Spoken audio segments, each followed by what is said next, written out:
पंतप्रधान मोदींचा महाराष्ट्रात सभांचा धडाका। 15 आणि 17 मे रोजी मुंबईत मोदींच्या सभा, 7 मे रोजी अहमदनगर आणि अंबाजोगाईत सभा, तर 10 मे रोजी नंदुरबारमध्ये सभा। पंतप्रधान मोदींची कल्याण आणि भिवंडी लोकसभेसाठी 10 मे रोजी होणारी सभा आता 15 मे रोजी होणार। छत्रपती शिवाजी महाराज मैदान कल्याण इथं सभेचं आयोजन। सुप्रिया सुळेंच्या प्रचारासाठी शरद पवार यांची आज इंदापूर आणि बारामतीमध्ये सांगता सभा, तर रोहित पवार बारामती शहरातून बाईक रॅली काढणार। सुनेत्रा पवारांच्या प्रचारासाठी उपमुख्यमंत्री अजित पवार यांच्या सभा, दुपारी 2 वाजता इंदापूर आणि 3 वाजता बारामतीमध्ये सभा। उद्धव ठाकरेंची आज रायगड आणि नवी मुंबईमध्ये होणार सभा। रायगडचे उमेदवार अनंत गीते आणि ठाण्याचे उमेदवार राजन विचारे यांच्या प्रचारासाठी उद्धव ठाकरे मैदानात।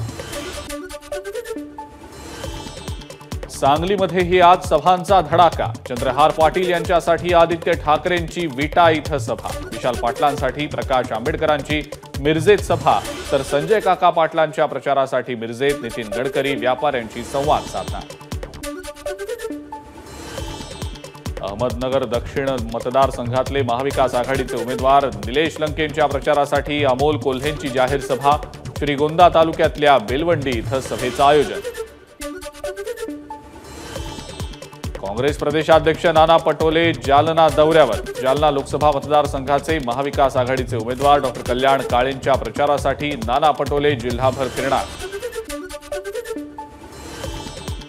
काँग्रेसच्या उमेदवार प्रणिती शिंदेंच्या प्रचारासाठी आज सोलापूरमध्ये पदयात्रा। सकाळी 9 वाजता कन्ना चौकातनं पदयात्रेला होणार सुरुवात।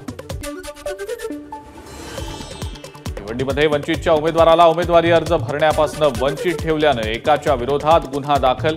नामसाधर्म्य असल्याचा फायदा घेत आरोपीकडनं अर्ज दाखल। मिलिंद देवराम कांबळेंची फसवणूक। मिलिंद काशीनाथ कांबळेंनी अर्ज भरला। सारखं नाव असलेले उमेदवार निवडणुकीच्या रिंगणात। ईशान्य मुंबईत संजय पाटील नावाचे 5 उमेदवार, उत्तर मध्य मुंबईत वर्षा गायकवाड नावाच्या 3 उमेदवार, तर दक्षिण मुंबईत अरविंद सावंत नावाचे 2 उमेदवार। महायुतीच्या पायाखालची वाळू सरकलेली आहे। समोर पराभव दिसत असल्यानं मतदारांमध्ये संभ्रम निर्माण करण्यासाठी भाजपची खेळी। वर्षा गायकवाड यांच्यासह महाविकास आघाडीच्या नेत्यांनी केला आरोप। आडवा ये तुला गाडूनच दाखवतो। उद्धव ठाकरेंची नारायण राणेंवर टीका, तर गाडायला ताकद लागते। नारायण राणेंचं उद्धव ठाकरेंना प्रत्युत्तर। ज्याला उठायला 2 माणसं लागतात तो आम्हाला गाडण्याची भाषा करतोय। नितेश राणेंची उद्धव ठाकरेंवर टीका। उद्धव ठाकरे 7.5 वर्ष सत्तेत होते तरीही प्रकल्प बाहेर का गेले, तर जैतापूरचा अणुऊर्जा प्रकल्पालाही विरोध केला। राज ठाकरेंचा उद्धव ठाकरेंवर निशाणा। मोदी सरकारमुळे राम मंदिर बांधण्याची परवानगी मिळाली। राम मंदिर मोदींमुळे उभं राहिलं आणि कारसेवकांच्या आत्म्याला शांती मिळाली। कणकवलीतल्या सभेत राज ठाकरेंचं वक्तव्य। राज ठाकरेंच्या सभेमुळे जुने दिवस आठवले। राज ठाकरेंच्या सभेनं आम्ही लाख मतांच्या फरकांनी पुढे गेलो आहोत। नितेश राणेंचं वक्तव्य। भाड्यानं आणलेल्या वक्त्यांमुळे लोक मतं देत नाहीत। कोकणातील राज ठाकरेंच्या सभेमुळे काहीही फरक पडणार नाही, अंबादास दानवेंनी केली टीका। उद्धव ठाकरेंवर शिवीगाळ करण्यासाठी पगार दिला जातो। आदित्य ठाकरेंची नाव न घेता नितेश राणेंवर टीका। आता माझी सटकली, आता यांना सटकवणार। उद्धव ठाकरेंचा भाजपवर हल्लाबोल, तर फेसबुक लाईव्ह करून उद्धव ठाकरेंची सटकली आहे। मुख्यमंत्री शिंदेंचं प्रत्युत्तर। उंटावरून शेळ्या हाकता येत नाहीत, जमिनीवर उतरून काम करावं लागतं। आज मी जमिनीवर उतरून कार्यकर्ता म्हणून काम करतोय। मुख्यमंत्र्यांची नाव न घेता उद्धव ठाकरेंवर टीका। तळपत्या सूर्याप्रमाणे महाविकास आघाडीत जाळून टाकायची आहे। कागलमधल्या सभेत मुख्यमंत्री एकनाथ शिंदेंचं वक्तव्य। मुख्यमंत्री एकनाथ शिंदे कोल्हापूर दौऱ्यावर। शिरोळ तालुक्यातल्या नृसिंहवाडी इथल्या दत्त मंदिरात जात मुख्यमंत्र्यांनी घेतलं दर्शन।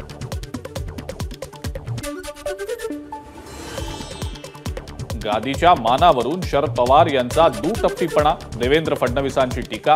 तर शाहू महाराजांसमोर उमेदवार देऊ नका म्हणता मग उदयनराजेंबाबत वेगळा निर्णय का घेता? फडणवीसांचा सवाल. कोरोना काळात इतर देशांनी रेमडेसिवीर इंजेक्शनवर बंदी घातलेली असताना मालक गुजराती असल्यानं मोदींनी इंजेक्शनला परवानगी दिली. त्यांना इलेक्ट्रल बॉन्ड देखील खरेदी करायला लावले. प्रकाश आंबेडकर यांचा मोदींवर गंभीर आरोप. मोदी गुजरातचे पंतप्रधान असल्याचीही केली टीका.